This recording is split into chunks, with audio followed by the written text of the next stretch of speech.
When I signed up for my first ever marathon, the Southampton Marathon, I knew the journey ahead would be one filled with ups and downs, sunshine and rain, highs and lows, etc. But things have been going suspiciously well the past 6 weeks, and me being the not so optimistic person I am, I was kind of waiting for stuff to hit the fan. And boy, it did. Good thing I'm posting this on Halloween, because I got spooked, alright? My biggest fear is not being able to make it to the starting line. The most realistic reason for this to happen is injury. So getting injured is what I'm most afraid of. And this week, I was really worried about that. After last week's run, my knees, and particularly my left knee, didn't feel right.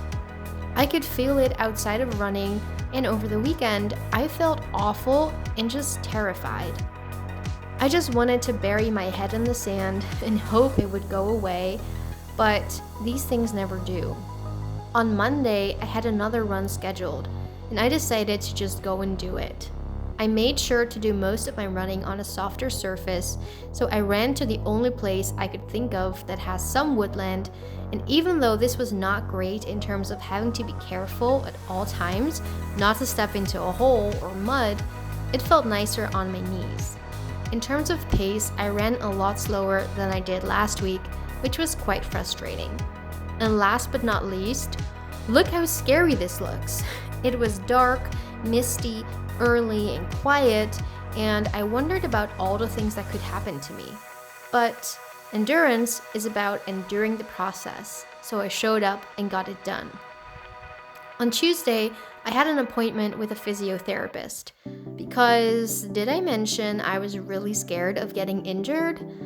The diagnosis made was jumper's knee, or an irritation of the patellar tendon, if I'm not mistaken, which I probably am because I'm not great when people talk medical to me.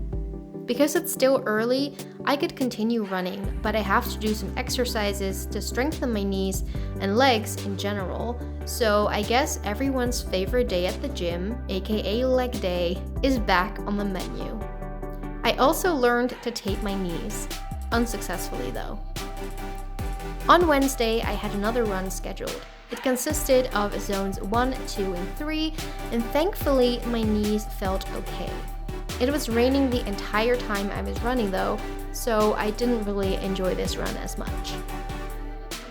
Finally, I had my long run on Saturday, which was 12K in zone 1. I made sure to run some of it on a softer surface once again to go a little bit easier on the knees. This was a tough one, not gonna lie. Now my writing journey. I continued structuring the story into chapters and bullet points. This process can take a few weeks apparently, but is very important as no one likes to read a badly structured story. I do take notes on my phone of things that come to mind.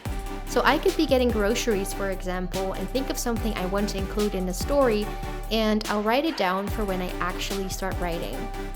Time for this week's stats. I ran 29 kilometers this week. I have written 3 more pages. At the time of recording this, I have 113 subscribers on YouTube. Thank you so much for that, and if you haven't subscribed, please consider doing so, especially if you're still here. Have a great week, and see you next week.